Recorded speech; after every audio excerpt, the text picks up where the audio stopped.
no is no regardless. So I was a person that, as I was growing, when somebody touched me inappropriate, I, in my head, if anybody ever puts their hands on me and try to touch me indecently, I'm gonna fight, I'm gonna scream. But I wasn't able to do that. I wasn't able to do that. I would freeze.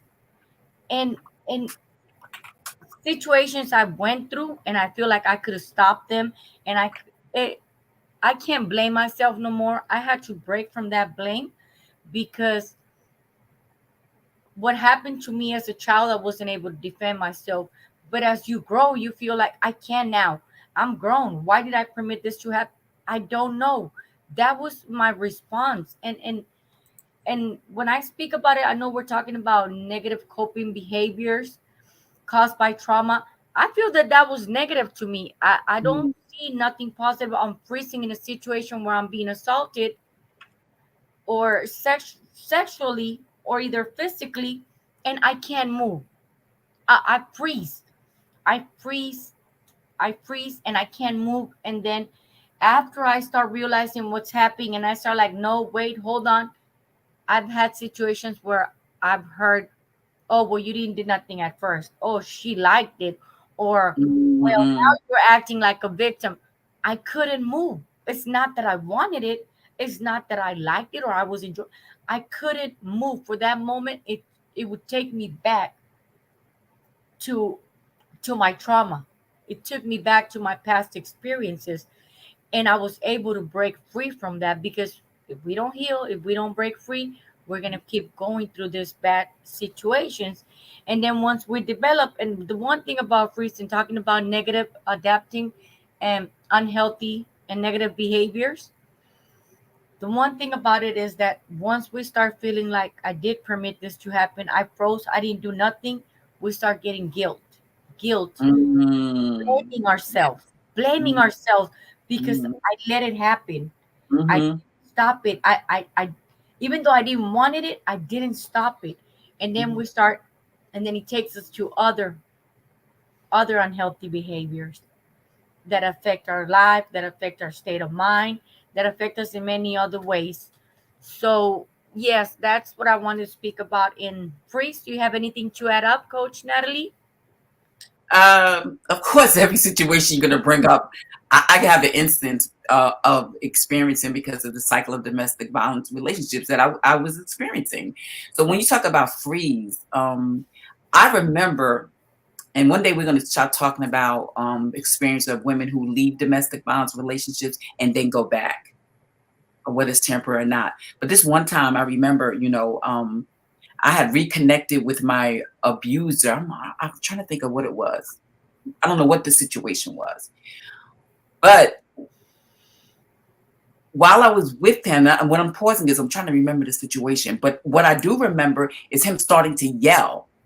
He was yelling at me, and all I did was just freeze. And that's not even me. Like, I'm usually that one that fight back, but I froze. I stood there like, oh my God, like I couldn't even move. All I can do is just stand there, and tears were coming down my eyes, and I literally froze.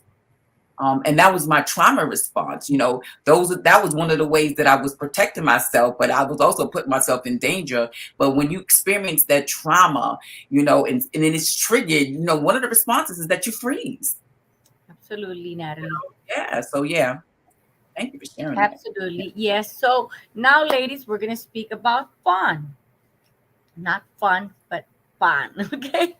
FAWN, because my accent is different. I don't want y'all to get confused. This response involves attempting to appease or please the threat in hopes to avoid harm. No. Yes. I'm sorry. I'm sorry. That's okay. Yes, it actually it does. It does. Fun. If fun. I was thinking, Natalie, because I was talking about the fight. I did freeze, but I was missing flight, so I was getting confused. So Mhm. yes, fun. This response involves attempting to appease or please the threat in hopes to avoid harm. So what we mean with this, it's let me give you an example.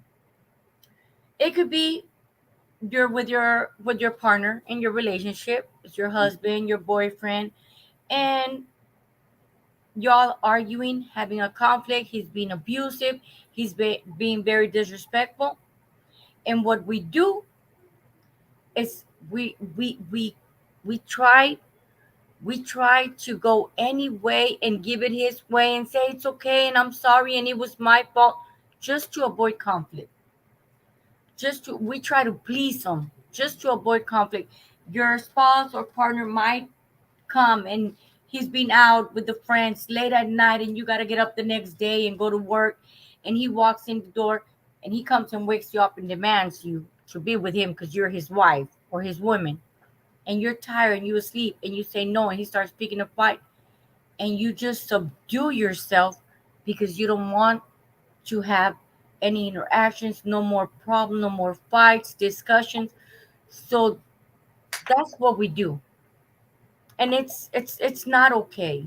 It's not okay because it's a negative trauma response that we picked up, because we know that if we fight back, if we say something back, if we really try to stop the situation, we believe that it's only going to make it worse.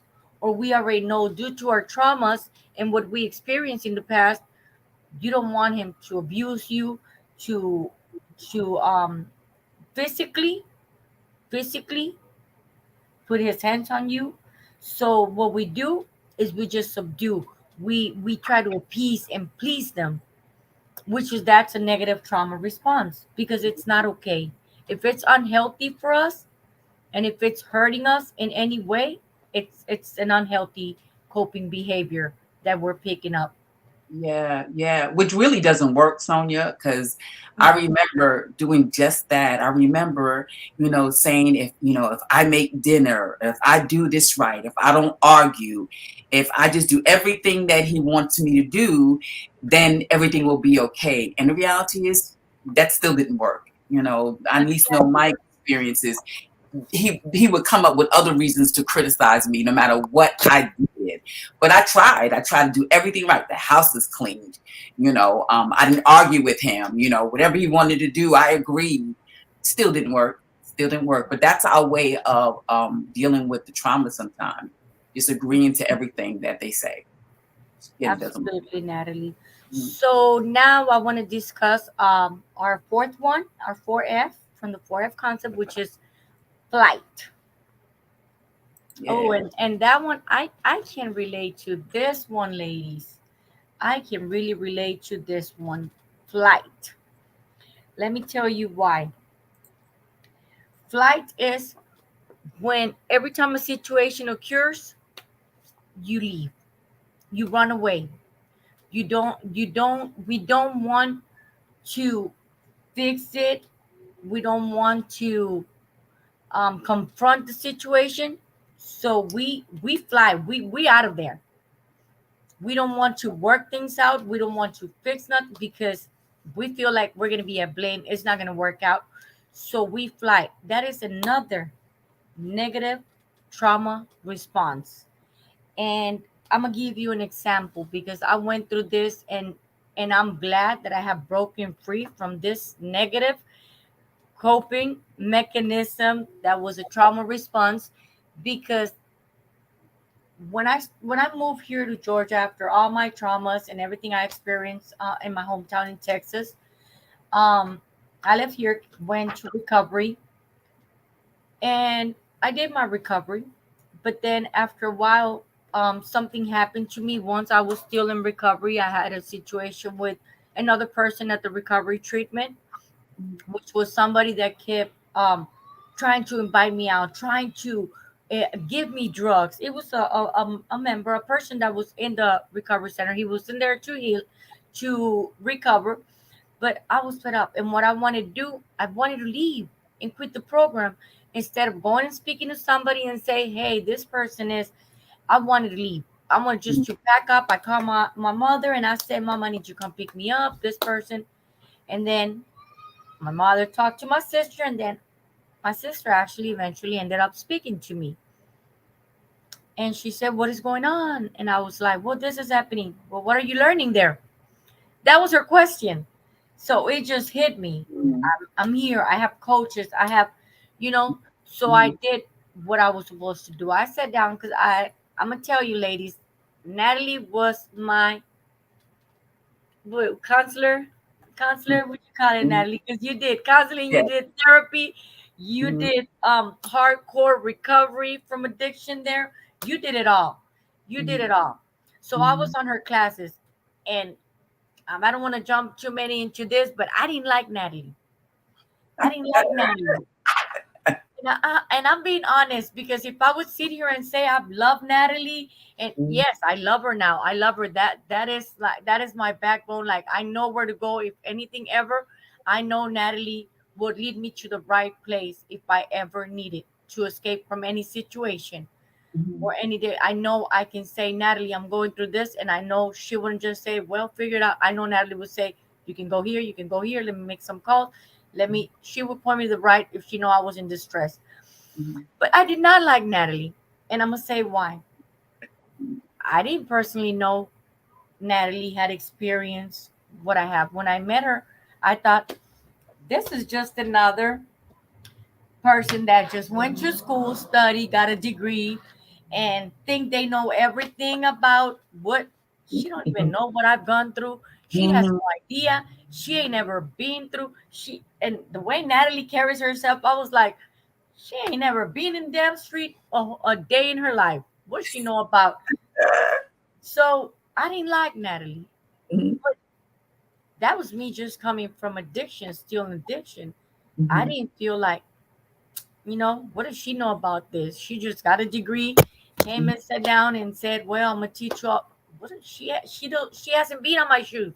Mhm. But then as we started the therapy and the counseling and the classes and engaging, and she started giving us learning skill coping mechanisms. I remember she used to make us do these cards that we had to carry to learn, and we used, remember, Natalie, them cards? Where your cards? She just I do. she would stop you in the hallway and say, "Where your cards?"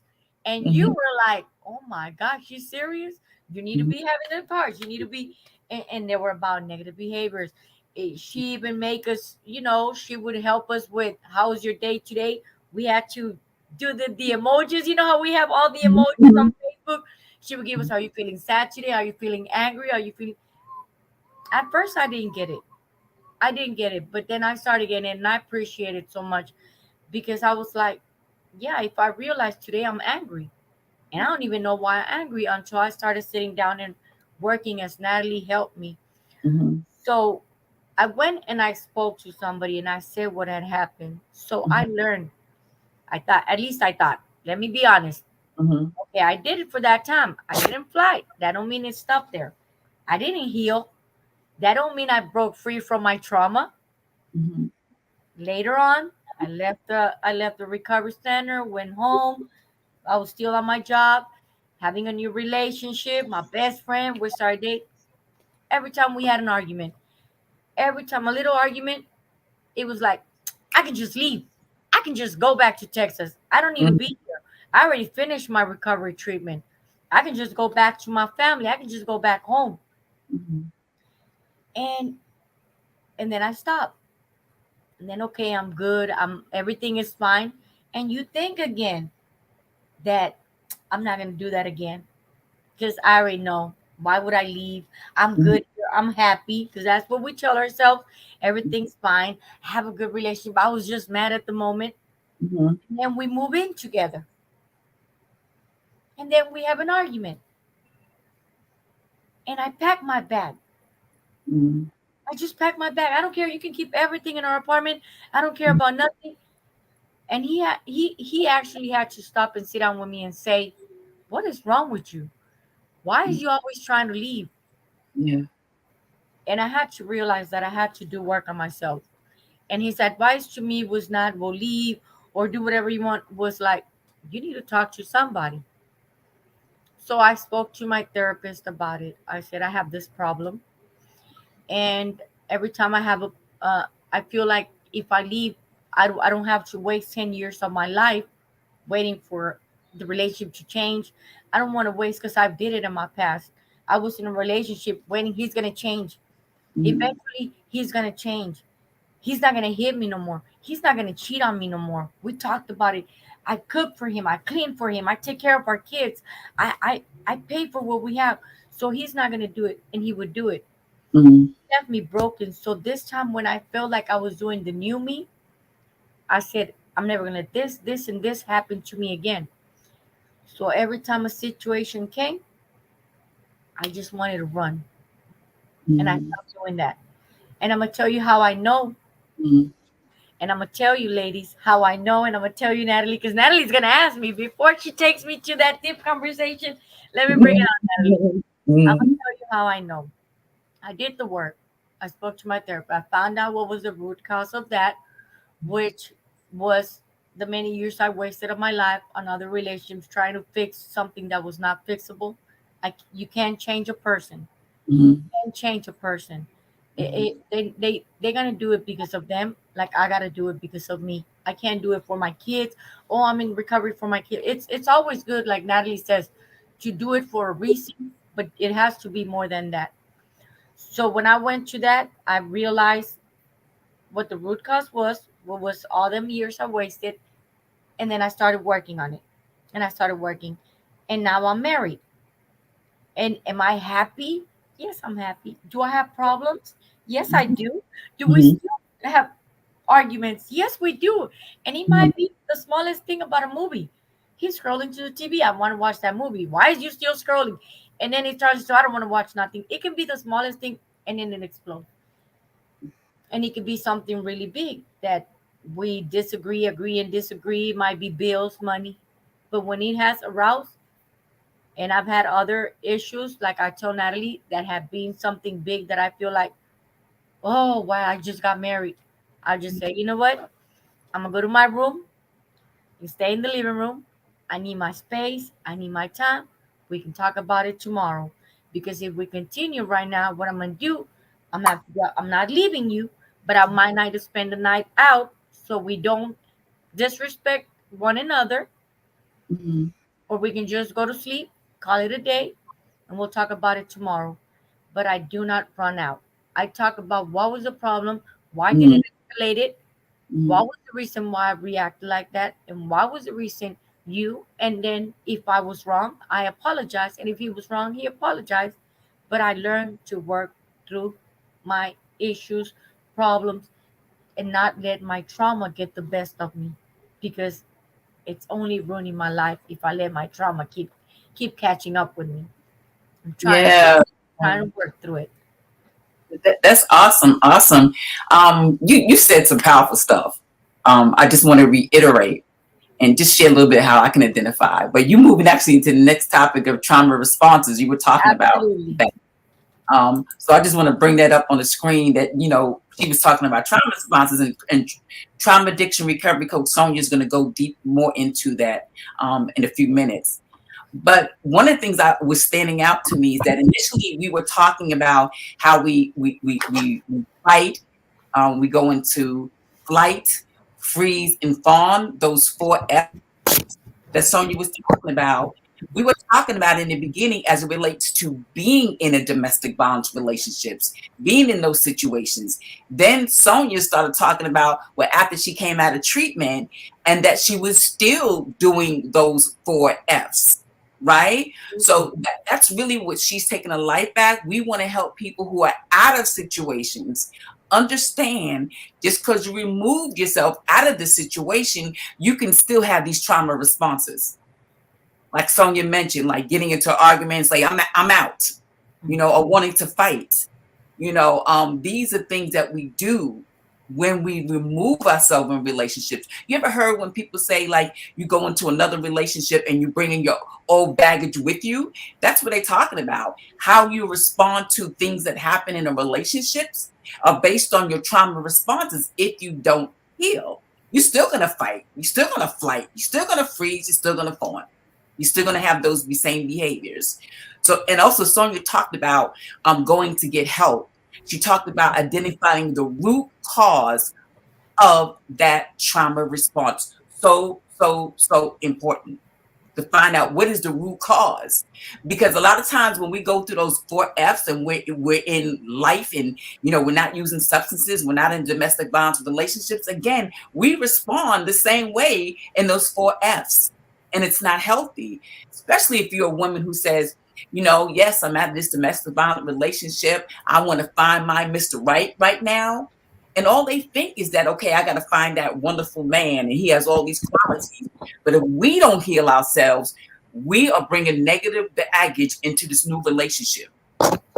So Mr. Right is either not going to put up with it, or he's not even going to want you. So it's important to heal. So if the next chapter of life, you want a healthy relationship, it's time to heal how you respond to trauma, because you are still going to be triggered, and for the rest of your life, because that trauma through our childhood, it happened. We can never change that. So we're going to respond to different things based on what people present in front of us, whether it's a relationship, whether it's on our job, whether we're trying to do some things in our lives. We have to be prepared, like Sonia said, to identify the root cause, right? And change our trauma responses. That's more of what Sonia was going to talk about. But I just wanted to interject, Sonia, because that was just right on. We do this when we're out of those situations, and it's important to heal. So thank you for sharing that. So let's talk about some trauma responses, some other Oh, ones. yes. I want to talk about this one, Natalie. Trauma responses. Trauma responses, lady. That is going to be that's what I've been waiting for, because trauma responses are, let me tell you, um, addiction. Addiction was one of my trauma responses. That's how I dealt with, my traumas. I was coping and I was misusing drugs just to subdue the pain and the emotional, Mm, the turbulence that I was going through. And also to hide what was, I had to pretend like my marriage was happy.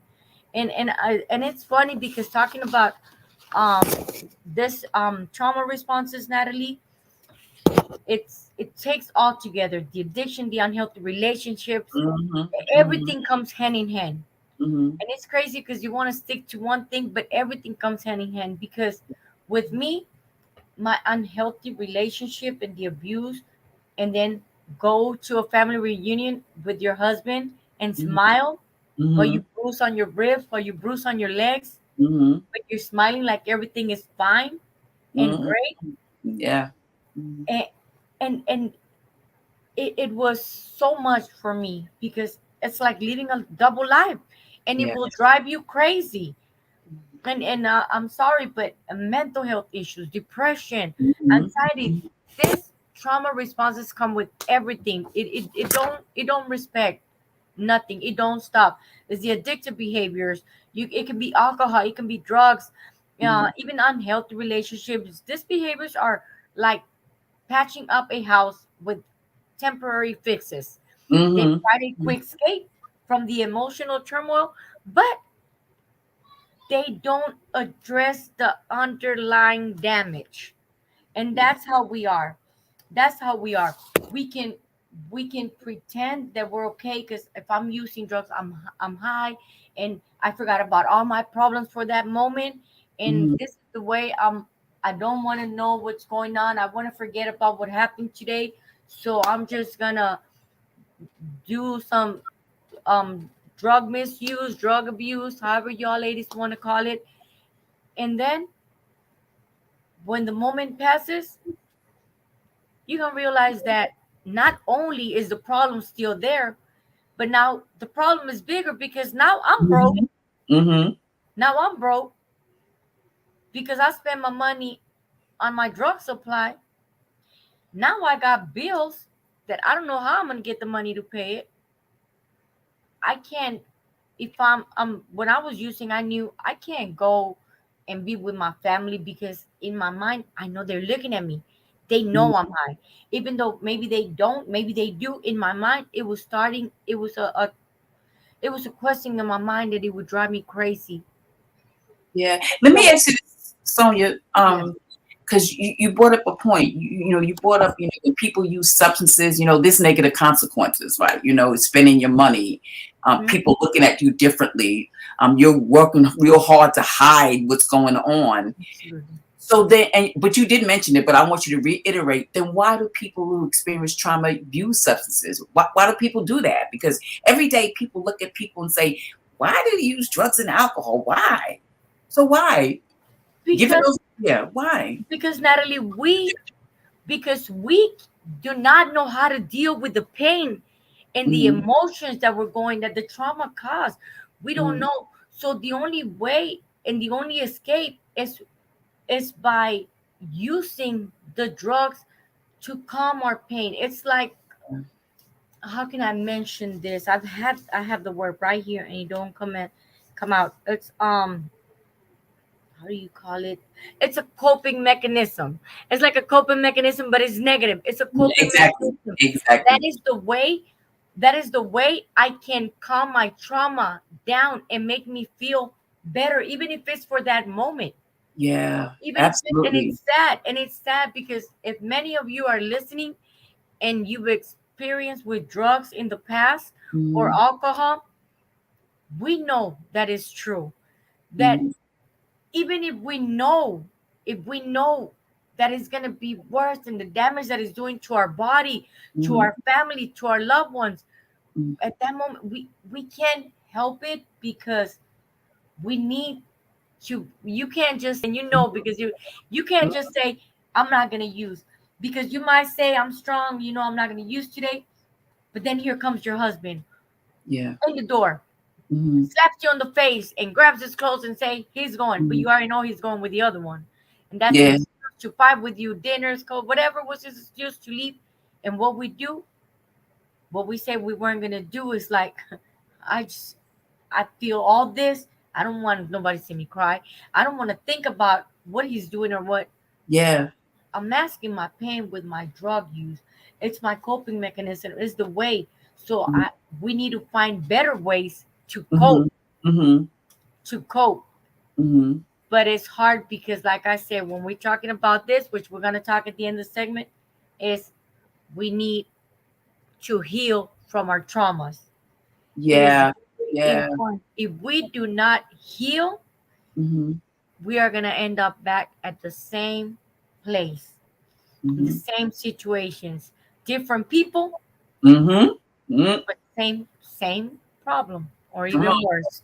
yes, Sonia. Wow, that is good. Yeah. Can you wow, I can identify with that so much. That's such good stuff. Because yeah, the feelings, if you experience trauma, there's memories that we're carrying from the past. Even when it's over, we're still thinking about it. We're carrying around fear, anxiety, all those things, feelings, and they get so intolerable. All we can think about is like, how do I escape it? How do I get rid of it? And for some of us, like us, Sonia, if drugs and alcohol did the job, it was better than feeling those feelings of the trauma. Um, Absolutely. I have another question for you because this is like really in line with what She's Taking a Life Back does. How does that fit into women who aren't in those situations anymore? Women who are not abusing substance anymore, but they say, you know what? I want to now learn to get into a healthy relationship. I want to create this wonderful new life because now that I'm out of it, I'm looking forward. What is the need for someone like you regarding people who had past issues of substance? Where do you come in, and why it's important to have a trauma addiction recovery coach on our team when it comes to looking at the next chapter or trying to seek the better relationship? Um, How do Natalie, we? I'm gonna say the reason why is because even me, as a trauma recovery coach, I still have therapists, I Mhm, still have counselor, I still am on She's Taking Her Life Back. mhm, So I am on a daily basis keeping myself educated, informed, and filling myself with good coping mechanisms, tools. I'm mhm, always gaining tools, getting positive ideas and ways to cope with my daily mhm, basis, because sometimes it might be work that stresses you and mhm, makes you want to flip out the board. So I want to tell the ladies that I am here to help you through the journey. I'm not here to get you out of addiction. If you're in that situation and you're watching this show, I want to say you can always inbox us and we can lead you to the right place, get you information, get you some resources that they can Mhm. help you.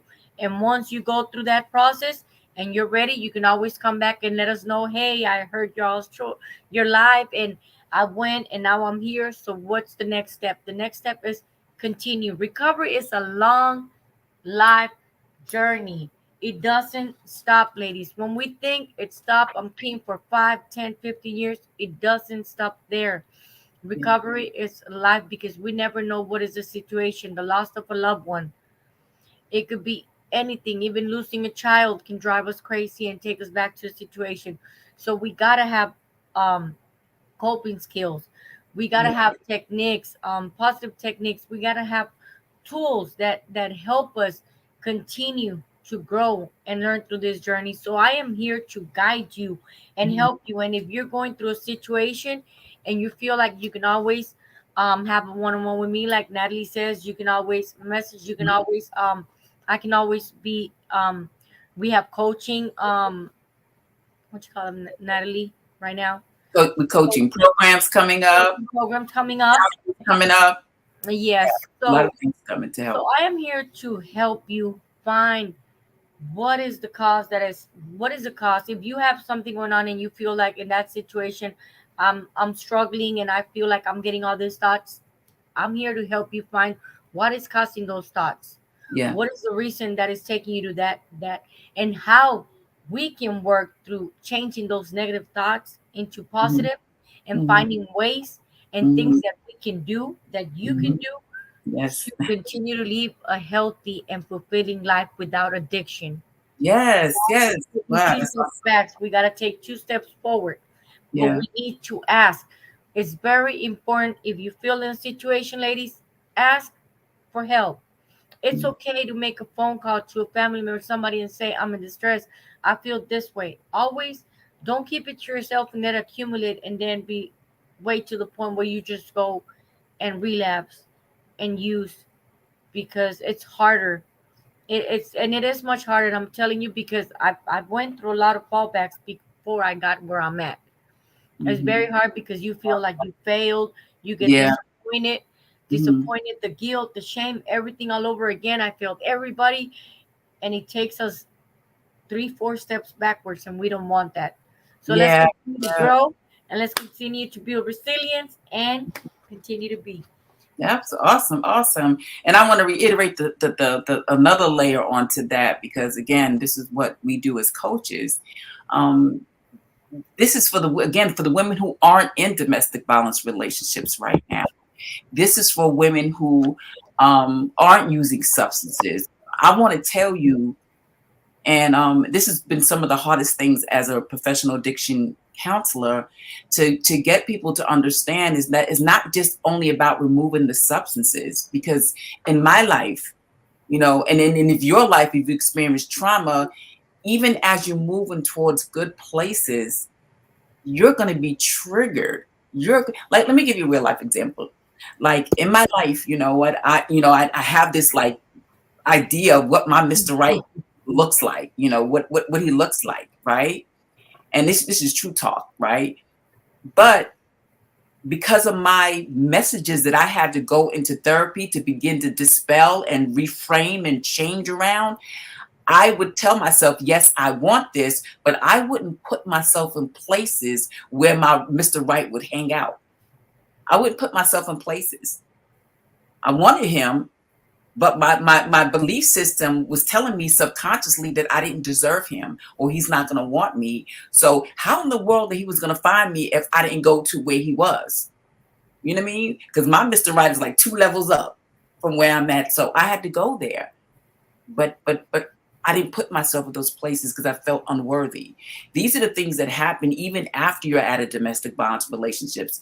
If you're out of those negative consequences and you want to go to your next, your mind will tell you you don't deserve it. You will sabotage, you will procrastinate because of those belief systems that has not been addressed. Like Sonia mentioned, the root of the cause of the trauma has not been addressed.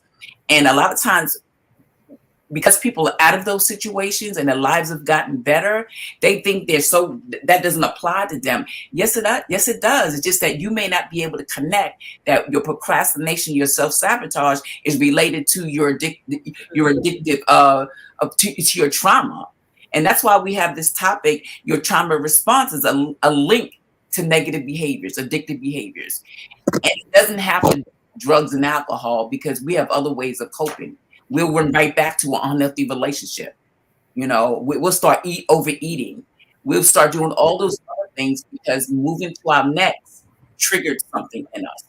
And that's why we have to change the mindset. And that's where we come in. And don't be fooled to think that, particularly if you have an addiction or you're a substance use disorder and you have, and I say this all the time, you got years clean and sober that you can't relapse. Let your trauma be triggered. You don't know when it's going to happen, whether it's going to happen 15 years from now. You never know. You never know. So it's important to heal your trauma. It's so important. I want to say this. I want to backtrack to what Sonia said about me, and I want to share that who I am. Sonia said she's not the only one. Sonia said that I didn't like Natalie because I was Sonia's counselor. I met Sonia years ago. I was a counselor. And I made sure when I brought her on the team, her and Julia, that I made sure that we were past the window of 2 years being out of treatment before I made contact with them, just to be ethical. But yeah, I was that no nonsense counselor. And because the thing is, because when people will come into the treatment, getting off of drugs and alcohol, it is hard, but it's harder to change your thinking. So in the way my approach was, I had to really help penetrate through their thinking because a lot of people would come in and didn't want to change their thinking. So I would have to try different techniques to get them to see that there's some changes that need to happen. And also, there's some times that you really have to tell people the truth. Sometimes you really got to say, this is what it is, and this is this is what you got to do, and this is what you're not doing right, and all of that doesn't feel good. But I'm a truth teller, and I know how hard it is to penetrate the mindset when you have a mindset filled with wrong beliefs, and knowing that even though we know those beliefs got us into bad situation, it's hard to change that. So I was known as that person. Come on, let's get this. Let's do this. And that's what my coaching style is. Sonia, I even thought about when I became a coach. I'm like, maybe I need to change and become that star person. But I do know that I'm not a coach for everybody, that I'm that coach for women who what, I need help. I need to get to where I need to go. I need someone to tell me the truth. I'm that coach. I'm that coach. Because I know how difficult it is to develop a new way of living, to become disciplined, to set yourself up to be successful. And that's the type of coach I am. And I said, you know what? I am who I am. I'm not for everybody, but I'm for that person who really needs someone to be behind them and push them. And all said and done, you will see people in my life will come back and say, Natalie, I couldn't stand you, but now I understand. So she's one of them because now she's on my team. Yeah, I believe in let's get to this. Let's do this. So thank you, Sonia. Absolutely, Natalie. So let me rephrase a little bit. I wanted to put a question, Natalie, and I think I was gonna do it after the 4F concept, but I want to go ahead and put out if just for everybody, all our viewers, I want to know what type of negative behaviors you experience due to trauma. So if you have experienced any different or similar um, negative behaviors, maladaptive, addictive behaviors due to your past trauma, let us know. Put it on the message box, and Natalie will let us know if anybody has anything that they would like to share. We would like to hear from you. So, what type of negative behaviors have you experienced later due to your traumas? And again, for those that came in late, I want to say that today we are discussing understanding trauma responses and the link to addictive behavior. We have discussed the 4F concept that was fight, flight, freeze, and fawn. And then we were discussing about negative trauma responses. And I'm about to move. Before I move to avoidance and isolations, Natalie, A minute ago, you had asked me about, me and how I would help the ladies. I just want to share something real quick. Um, as you know, as a trauma recovery coach, I have experience. My experiences, with my trauma experiences, they actually they caused me to turn to substance abuse, right?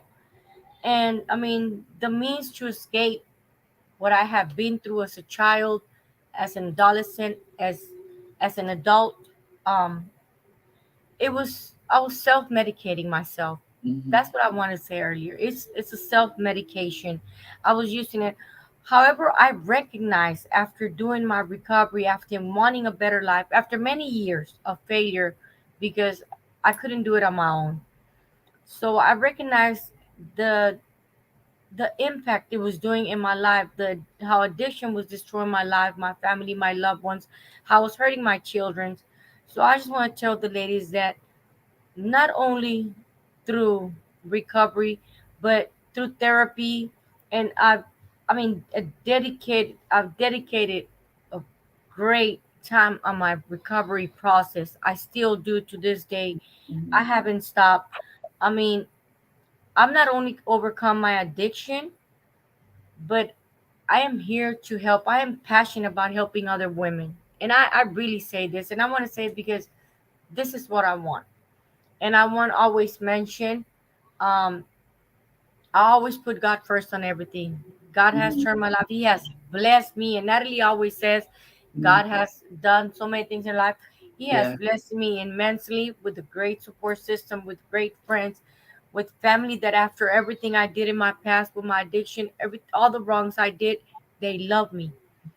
Even Mhm. though I did wrong. So I don't want you ladies to ever think that just because you were through addiction and you changed and you still going to, like we say, trauma responses, because we feel like I'm not never gonna have a relationship with my kid, with my child, he's grown, or my grandchildren because I was in drugs and I wasn't there for them. It's not true. I built a great relationship with my children. Mhm. I have a great communication with my children, and they tell me, "We're proud of you, mom. We're proud Mhm. of what you become." But the funny thing is that they tell me, "Just don't come back to Laredo." They don't want me to go back. They say I'm doing great where I'm at, and Yeah. I love it. And I love it. So I want y'all to know that anything that you feel that you can't do or you feel stuck, it's a trauma response. You have to Yes. figure out and let Mhm. us help you, ladies. We're here to help you. You can always inbox us. We're here to help you. If you always feel like I'm like we talked last time, Natalie, on a hole in my soul, I'm not good enough for that job. I'm not good enough for Yeah. that guy. I Yeah. don't deserve that man. Oh, he loves me, but all everything I've done, the men I've been with, who would want somebody like me? Mhm. Somebody who love you. That's right. Somebody's Mhm. gonna appreciate you Mhm. because you are strong, empowering women. Remember that. Remember Yes. that. God made Yes. it one of us unique. So Absolutely. okay, Natalie. Now I want to move to avoidance and isolation. Ah, so ladies, let's talk about avoidance and isolation. Many individuals who have experienced trauma might respond by avoiding situations, people, places, or things that remind them of traumatic events.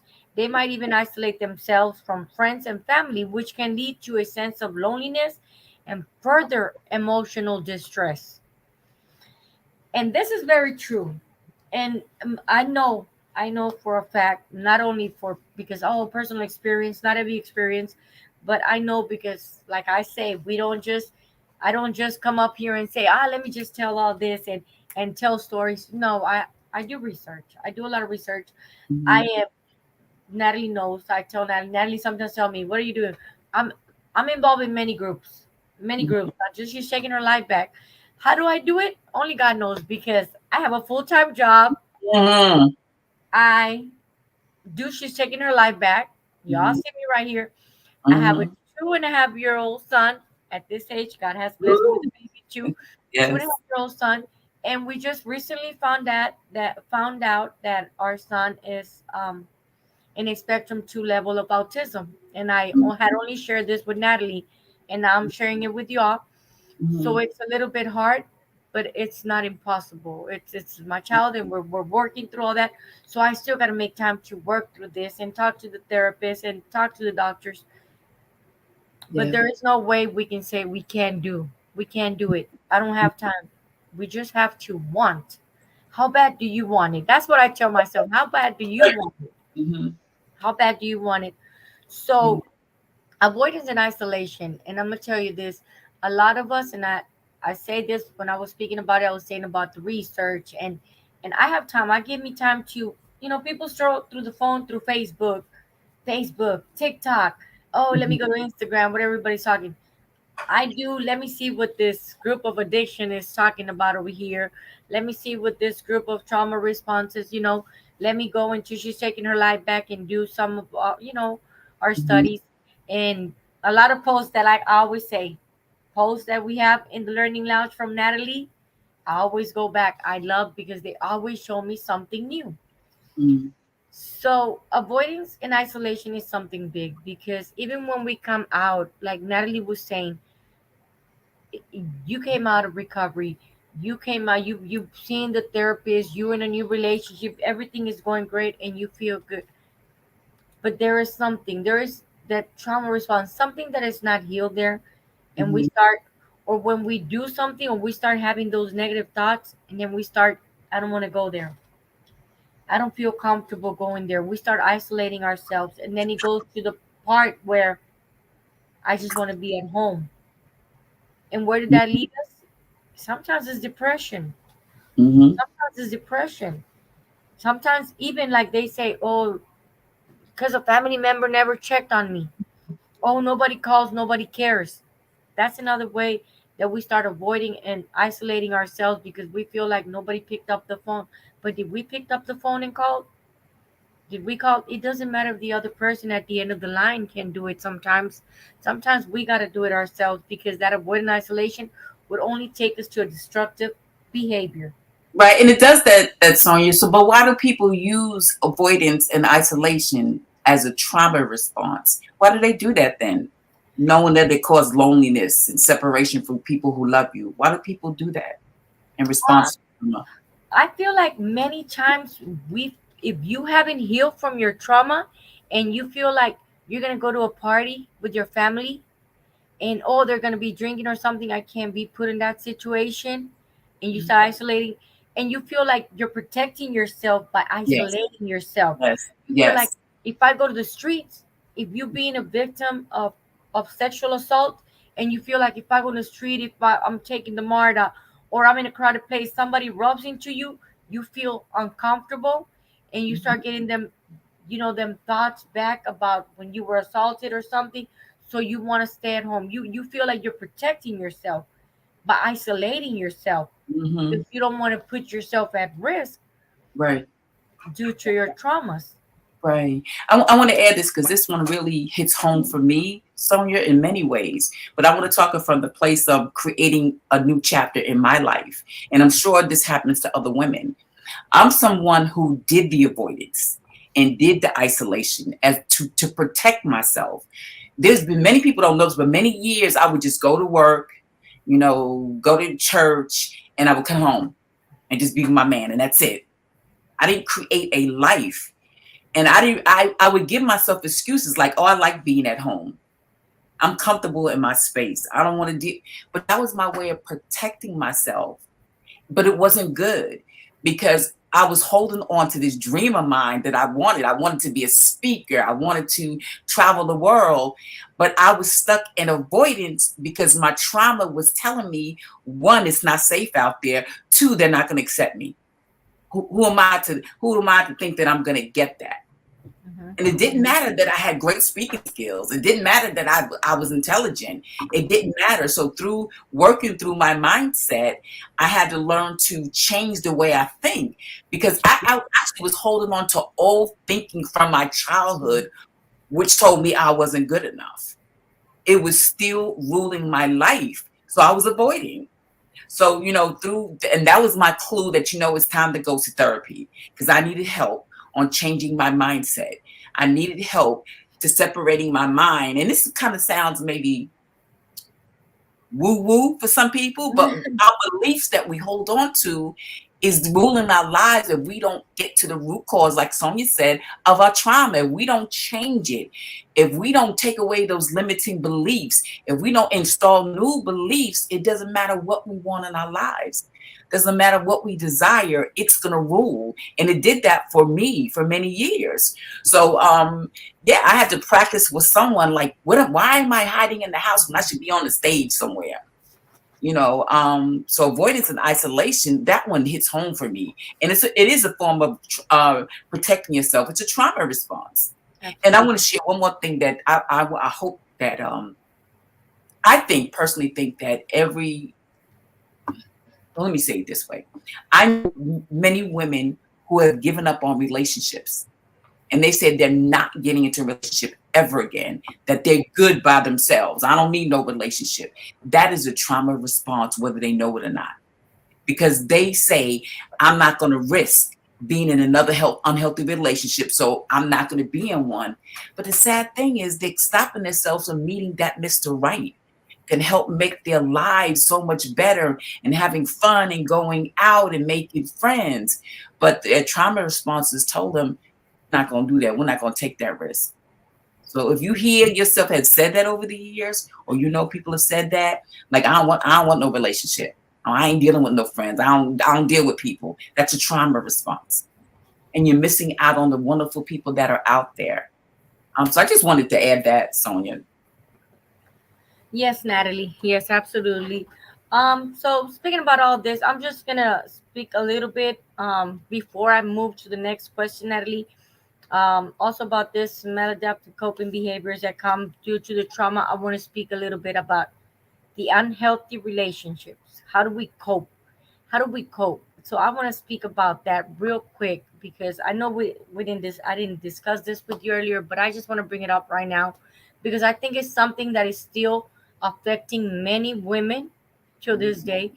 Even Ooh, though when we're out of recovery, even ooh, though if we going to see, I've known, say that. Ooh. I yes, women that are going to therapy to counseling. You might walk to a clinic and go and they're going to therapy and they come in with a bruised eye and oh, I hit myself with the car door, but you don't have a car. But okay, so you already know what the thing is. So I want to talk about a little bit this. One of the most and biggest negative coping behavior caused by trauma, it's the one we I was mentioning earlier, is believing that you're not good enough for a good relationship. Feeling inferior. Mm-hmm. So we keep seeking these men that are abusive, that are have you to be submissive to them Mm-hmm. because we haven't healed from our past traumas and we're still holding on to that trauma. Until we break free from that trauma and heal is when we're going to find the right relationship. Otherwise, we're going to continue to look for this man Yes. that we feel that if he don't hit me, he don't love me. If he don't lock me in the house, oh, he goes out with his friends and drink, but he's a man. Mm-hmm. It, I always got lost with that one. Every time I hear somebody say because he's a man, he's allowed to cheat because he's a man. Mm-hmm. No, no, it's not a healthy way in a relationship. It's not. It shouldn't be like that. It Yeah. shouldn't. You should be loved. You should be respected. You should be treated as a queen because that's what we are. We are queens. Yes. God Yeah. created us. We give life. Mm-hmm. We bear children. Mm-hmm. We are strong. That's how I know we are strong because I have I have six, seven. I have six boys. Mm-hmm. Six boys. I have five brothers, Mm-hmm. and I know that an appendix, a pain, they crying, they screaming to the hospital. Oh, they took my appendix. Oh, something. We women, we bear children. We are strong. Mm-hmm. So I'm just saying, let's break free from this self-limited beliefs. Let's break free. Let's stop self-sabotaging and stopping Mr. Right, like Natalie says, from finding us because we're holding on to our traumas. Let's heal together. But how do we do that? I found over the years, Sonia, that there are many like people in the world. Many people will say, you deserve better. There's men out there who will love you. You're worthy of more. And I know, like for me, even though I heard those words, I Mhm. still settle in the relationships. So how do I change that? How do I begin to believe that I deserve better? And for me, it had to be more than someone telling me that. Like there was the work that I had to do in order to change that thinking. And I also had to understand that what it was the reason why I kept settling. The What was reason that why you connected to? And it was connected to my trauma. I had to learn that. So how do we do that? It's more than just telling someone. How do we do that, Sonia? Of course, that's why we need to seek professional treatment and find the root cause. Like I always say, we Mm-hmm. have to find that underneath what's under there that we're still hiding, that we're still holding in here, that Mm-hmm. is not letting us break free.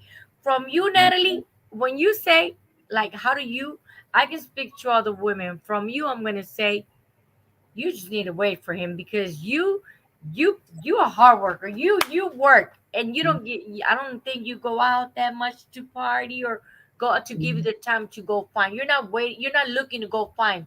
You're waiting Mm-hmm. for him to come to you. But for those women, Oh, before you go on, I just want to share more because I'm doing more than waiting. What mhm, I'm doing is I'm becoming who I want to attract. I'm absolutely, becoming. So me doing all this is putting myself on the level where he's at, becoming comfortable where he's at 2 or 3 levels up. So I'm doing the work at the same time. I'm saying I'm not settling anymore. So I just want to interject that because I'm doing more than waiting. I'm becoming who I want to attract. Yeah. there you I go, want- Natalie. And that's one right now that you mentioned that like you say, how do other women? How do we do this? Yeah. We have to stop belittling ourselves. We have to change that mindset. And that's where you're so good at it, Natalie, Mhm. because you have helped me break free from a lot of self limited beliefs and changing my mindset. Mhm. Because the mind is very powerful. If you have Ooh. something right here, Ooh. something right here that tells you he got a car, he got a house, he's independent. No. Oh, that one's walking to his job. He works at Popeye. I, that's someone for me. We, you have that thought that you deserve less. Can Until you don't break free from that thought, mhm. and you don't break free, and you start putting that I'm better, I'm good, I Mhm. deserve, and I'm looking for, and you can have expectations. There's nothing wrong with having a, I want him to be this, I want him to make so much. It's not wrong. I'm Yeah. not telling you to look for a millionaire, billionaire, Mhm. but if you're a billionaire and you want a millionaire, of course, right? But Mhm. I'm saying stop limiting ourselves. We gotta break free from those beliefs because Yes. it's in our subconscious, and if we don't change our thinking, it's not gonna come out through here, and it's not gonna go. And even if It's, you say it, if you don't believe it, yes. Yes. it work. How many times, and this is not a ego thing. I just want to make the point, right? Over the years, I've been told, like, oh, you look like a woman that you can get any man. Look how you look. But if you look at the relationships I was in, people are like, what in the world are you doing? What So are it you didn't thinking? it didn't matter that anybody said, wow, look how you look. You can get anyone. I didn't believe that. Absolutely. What I believed connected me to Mr. Wrong. That's what I believed. I don't care how many times you said it. I don't care. Because what happens is I don't see this. The person that's looking at me sees this. What I see is inside my mind. And then inside my mind told me I deserved the unhealthy man because I didn't believe. I didn't believe. So you're right. We have to change what we believe. This popped in my head. And this is just kind of sometimes I go on the edge. I go like, but I want to share this too. Like growing up, and when I started like getting sexually active, my way of connecting to a man was, let me operate sexually the best I can. That's how I learned to be with a man. And I had to learn to change that. And that was hard because all I knew was okay. And that was based on coming from my childhood sexual assault. That okay, that's how I get a man's attention, through sex. So I had to learn to change that thinking and say, no, I'm more than that. He has to get to know me, but I have to find out who I am first. I had to look in the mirror. And I had to also stop blaming those relationships and saying I'm the common denominator in them all, and I needed to do the work on me. And as long as I didn't do the work on me, I was going to keep settling for Mr. Right, Mr. Wrong, telling myself I can't get Mr. Right. Absolutely. So Natalie, let me just put up the next question that I want to do about what we just discussed. So ladies, we've discussed the 4F concept. We talked about maladaptive coping behaviors. We talked about negative trauma responses. We talked about what was the one that Natalie just, which one was the one that you just Unhealthy relationships. yeah, unhealthy relationship. So I want to bring a question for you ladies. What oh, I'm gonna do this one before we use our we speak about our techniques, Natalie. I want Okay. to, yes, I want to move forward to our techniques. How about that? Let's discuss that.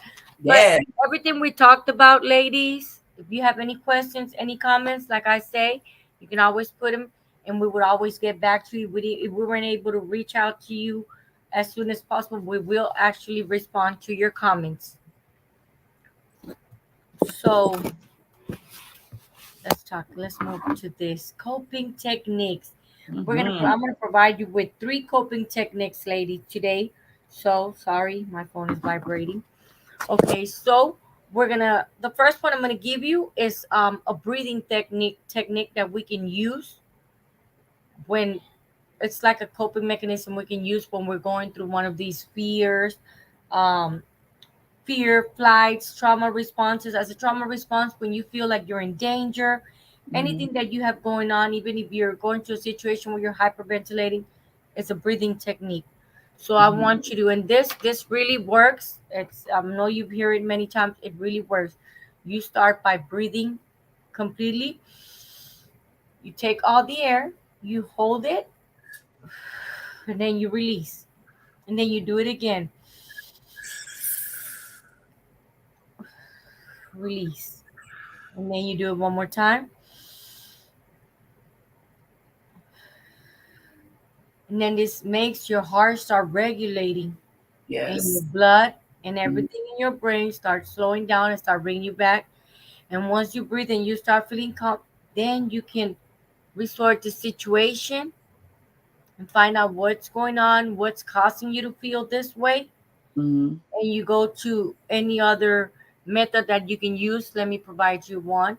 Yeah, It but can, that one you just mentioned, it really truly works because I use yes, that the breathing breathing technique. I use it. I use it a lot, and more with my anxiety. When I have Yes. anxiety or panic attack, Yes. or I get very angry, and I have asthma. So when Mhm. I get very angry and upset, I start heavily breathing, and then I feel Mhm. like I can't breathe. I don't need to run and look for my inhaler. Right. I start, and then at first it sounds like I'm going because I have to start regulating because I'm out of a little bit out of. But then I start, Mhm. and then it starts working, Yes. and it calms me down, and it It also does helps me. work. It also helps me at night sometimes when I'm in bed and I feel like my heart is racing and I don't know why. And you know how Mhm. sometimes we say, "Oh, something is going on because my Yeah. heart is beating." I just say, "It's okay." So I start Right. breathing in my bed, laying down. And when my husband feels me, he starts breathing with me. You okay, baby? Yeah. Hold it. Mm. And he starts, Good. That's and good. it really helps. So if you have a Yes. friend, a Mhm. partner, somebody that you know, just help them out, ladies. Your mama's going through something, your sister, your friend. Tell them, hold on, come on, let's breathe with me. Tell her, breathe That's with right. me. Breathe with me, baby. We got this. Yes. And Yes. it will help them calm down. So that's Yes. one of the techniques I use and I recommend. Mhm. So the second one is creative expression, which I love this one, and it is one of my favorites, and it's journaling. Mhm. I don't want to show you right now, but I have a lot of journals, a lot. Mhm. And I have a whole tote. I'm not a hoarder, ladies, Mhm. but I like to keep everything because it when I ever need something, I know where to go. In my closet, in my tote is full of journals from my past years, and I Yeah. go. Journaling really helps you, and I'm gonna tell you how journaling helps you. For me, it helps you with any feelings and emotions. You can release feelings and emotions how you feel. Um, it provides a constructive way to process and express your emotions, right? So for me, when I feel angry, even if it's angry, I'll grab my journal and I start writing. And even though I start with one sentence, Mhm. you have no idea how much I can write because the pen just starts moving. Once it's something in your head, something, you know how they say when you're gonna eat, your hand goes like this. Even if you're looking at TV, your hand knows Yeah. Yeah. what to Yeah. do. If you're driving and you automatically step on the brakes and you feel the car, that's our responses because our Mhm. brain knows how to respond. So when I start writing, if I'm angry and I start writing, I just start writing, and it comes out why I was mad, what was the reason, what made me so angry, and I write how I felt. And I'm gonna say not everything is like, oh, my boss made me mad. Sometimes I'd be like, F this, F that. It's my journal. It's Mhm. I don't mess up. It's my journal. I'm on it.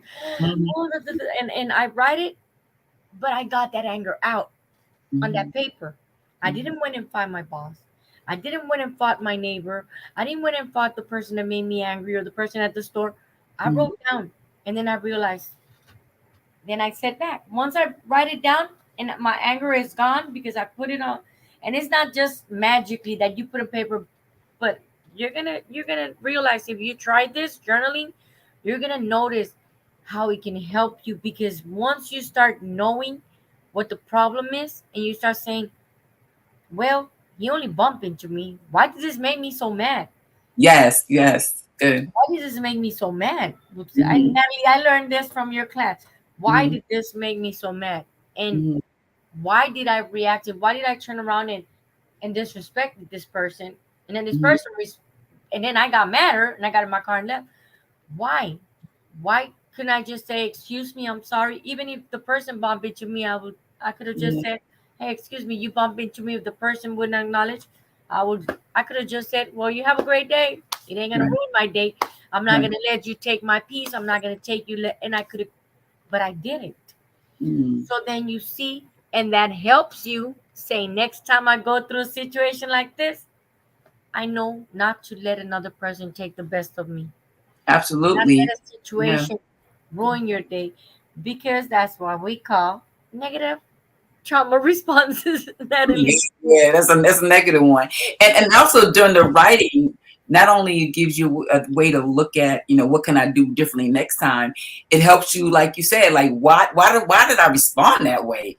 And if you start writing about every instance that you go through, you begin to identify a pattern. And if you can't identify a pattern, hopefully you connected to someone who can say there's a pattern going on. Mhm. And does this relate to anything that happened in your childhood? Because if Absolutely. we overreact to something, usually it's not the situation only that we're reacting to. It's just a reminder of a reaction from our past. That's how you connect the dots. That's how you link negative behaviors to trauma. Like when it starts developing a pattern, and you see that pattern through the writing. Because it's like, oh my God, it happened here and it happened there and happened there and happened there. That's why it's so important. Yeah. Thank you for sharing that, Sonia. Natalie, were you reading my journals? I'm just saying when you start noticing the pattern, and I worked through this situation already. I'm not saying I'm never gonna go through, but I worked through a situation. I had that big problem, Natalie, Mhm. in my relationship as it started. We've been together 5 years now, mostly going to five, 4.5. But when we started, if he raised his voice a little bit, even he was like, "What's wrong with you?" Mhm. I felt, and I would be so mad. And I told you, I do a lot of writing. My response was, I would scream so loud. Yeah. I would start, Mhm. "Ah," and he'd say, or maybe he just spoke a little bit. And for me, he was screaming at me, but he wasn't.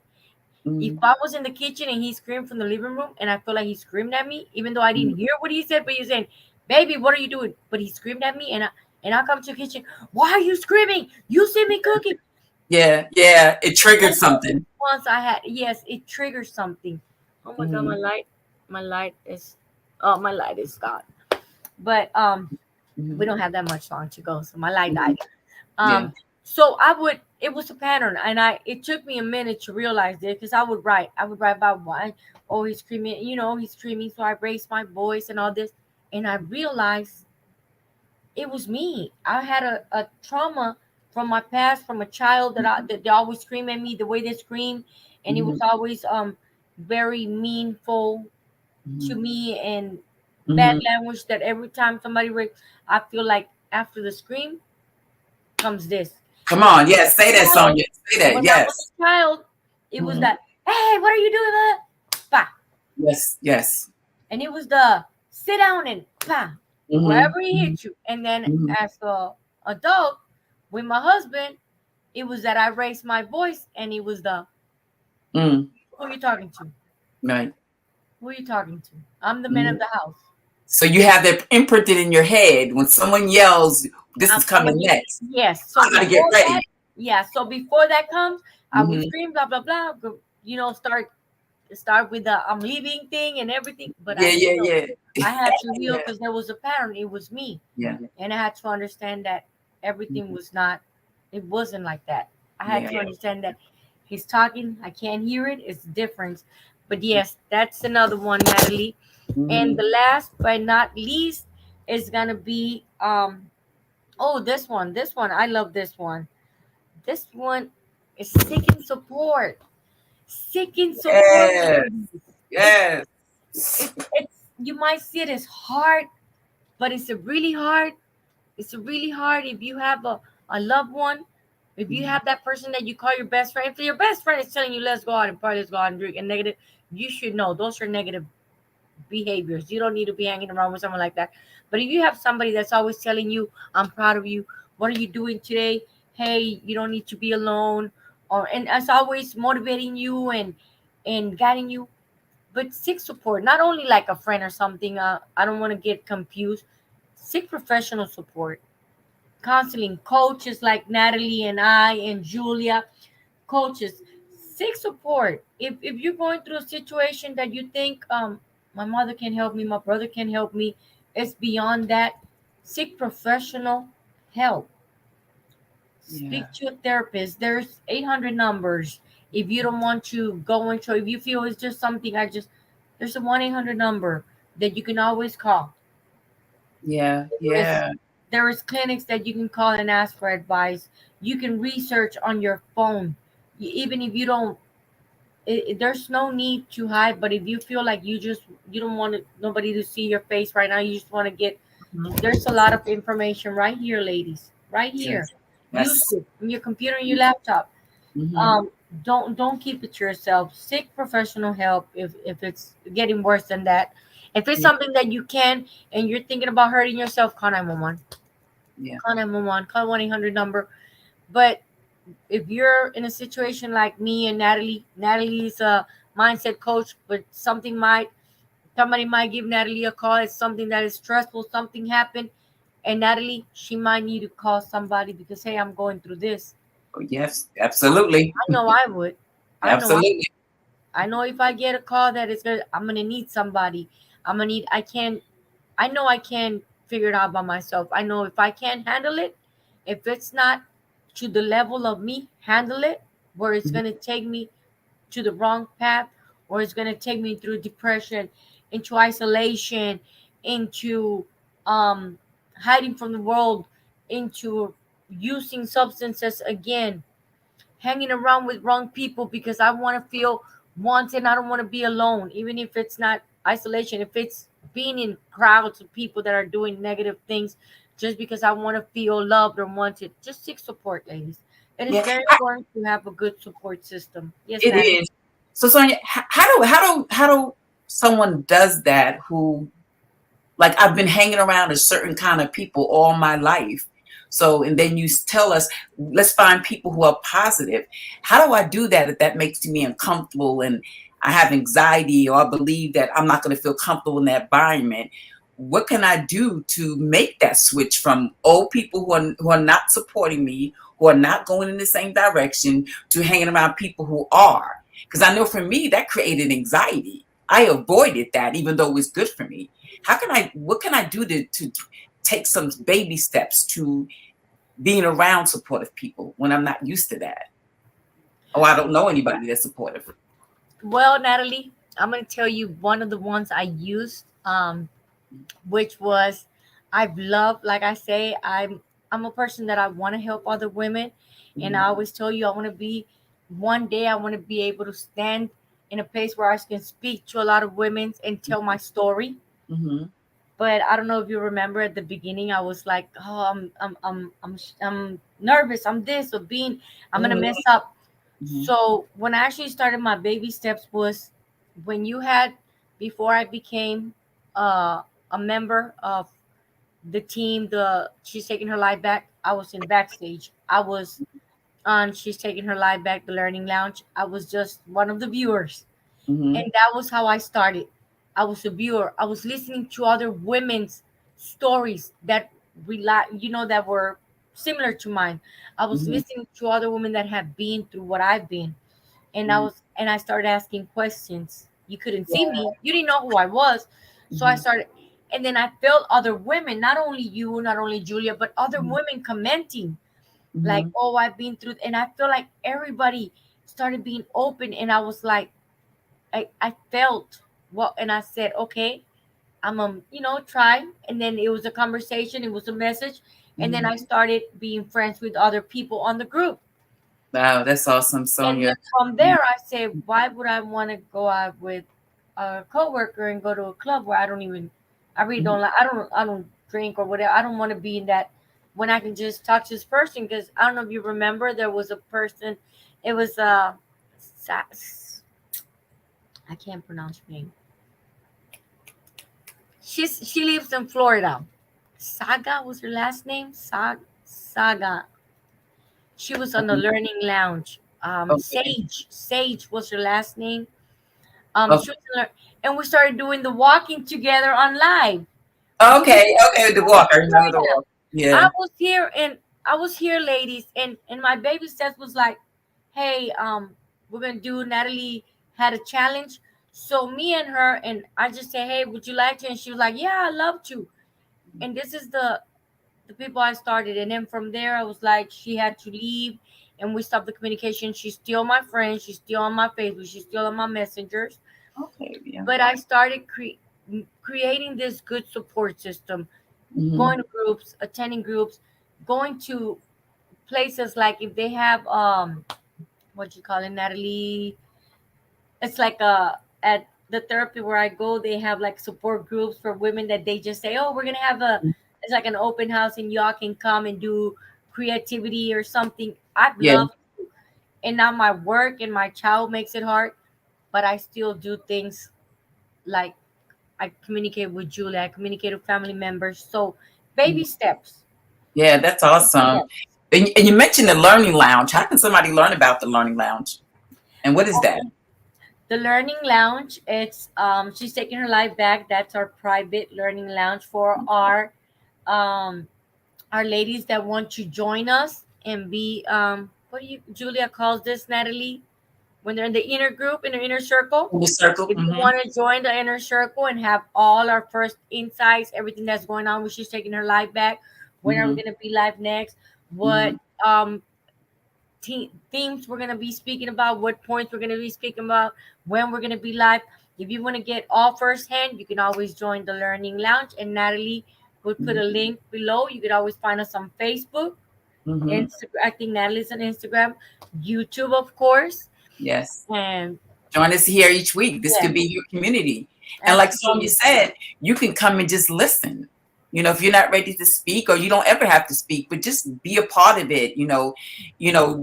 take advantage of the resources that we're going to give you, and you can start that way. Start baby steps like Sonia said she did, and eventually she began to speak and open up because she realized there's other women that are like me. It's not just me. It's so important to have that community of support. So important. Absolutely. So Natalie, before we leave, I know I'm gonna pass it to you. I'm just want to say something. Would you like to put help me ask the ladies what techniques that we discussed tonight have you used and have worked for you? So Mhm. if you are in our live or if you see us, Mhm. um, if you go back and see this live later, answer our question, ladies. Let us know. Have you practiced any of the techniques we discussed tonight? And let us know how they work for you. Yes. Yes. What are your top three techniques, Sonia, that you use that works? My top three techniques is the Mhm. breathing, Okay. the journaling, Hmm. and I always have my support system. The ones we named. So yeah. Natalie, Julia, my sister. Hmm. Most and for all, that it's not that it's my last one, but my mama has a heart problem, but it's my mom. It don't Wow. matter. It's my mom. If I can't reach somebody, I call my mom and I Awesome. tell her, hey, I feel, and she always got something nice to say that makes me feel okay. I'm gonna be okay. I'm gonna be okay. And she was like, get some rest, just breathe, don't worry, don't stress, and it'll be okay. But those are my three techniques. Find somebody, ladies. Be close to somebody. If it's your therapist, if it's your counselor, if it's a doctor, therapist, if it's a friend, if it's she's taking her life back, if it's us, inbox us, message us. If you have any questions or something you want to learn, and if you're looking for a coach, we're always here to help you. Yes. And also speaking about support, we have a free 5-day challenge that's coming up. I'm going to talk about that more in detail on next week's show. About the 5-day challenge. And through the 5-day challenge, you will begin to see some steps you can take, small steps that you can take to reach what's next in your life. So I covered all the important steps. It's just a small piece. And after that, we are going to launch our one-on-one counseling program. So if you're Absolutely. someone who feels that you're stuck and you want to get in a relationship, a healthy one, but you're used to being with Mr. Wrong and don't know how to break that cycle, or if you want to create a life for you, whatever your vision is, but you're stuck because of your limiting beliefs, because of those old messages that are still there, or you don't believe that it's based on trauma. Let us help you. Let's help you navigate and explore what it may be that's keeping you stuck. Because if you experience trauma and you haven't really healed, there's a chances are that it's based on your trauma is keeping you stuck, and we can help you get unstuck. We certainly can. So that 5-day challenge is coming up. So stay tuned to next week. And we're going to put out a wait list starting next week. And we're going to start getting busy. Like we're going to start the healing. Join us. This platform, YouTube, is the place to be now. Again, we're going to have our different coaches hosting. We're going to have special guests, and we're going to talk about real life stuff. And we're going to talk about our lives because, again, we're not just walking the walk. We're not just talking the talk. We walk that walk. So son, you gave up. This was good. This was a lot of information. This was good. I mean, it's very informative. You talked about, what trauma responses are, what they are, unhealthy relationships, self-harm, substance use. This is how we respond to trauma because the trauma Absolutely. is so unbearable. You named some really important and common ones. Then you talked about like coping mechanism because there is hope. There's hope. It Yes. doesn't matter what you've gone through. It doesn't matter what you're experiencing now. It doesn't matter if you're 20, 30, 40, 50, or 60, or 70, or 80. There's hope. You can live out the rest of your life based on the vision you always have for yourself. And if you don't believe that you can, that's a trauma response. And if Absolutely.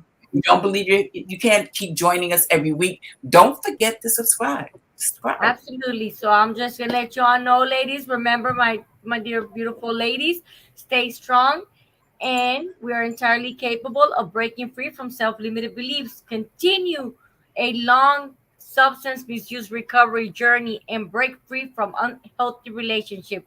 If you are ready to take this journey to the next level, consider working with us. I am trauma addiction recovery coach and mindset coach Natalie. We are here to guide you with personalized strategies, and coping skills tailored to your unique journey. Don't forget to like, join, subscribe, like Natalie said, to our YouTube Yes. channel so you never miss out on empowering content like this. And for those of you who are eager to take action, be sure to grab the free worksheet, ladies, on trauma responses. And until next week, next Wednesday, we love you. This is Yes. just taking our life back on trauma responses and the link to addiction. All right. Have a Thank good you. night.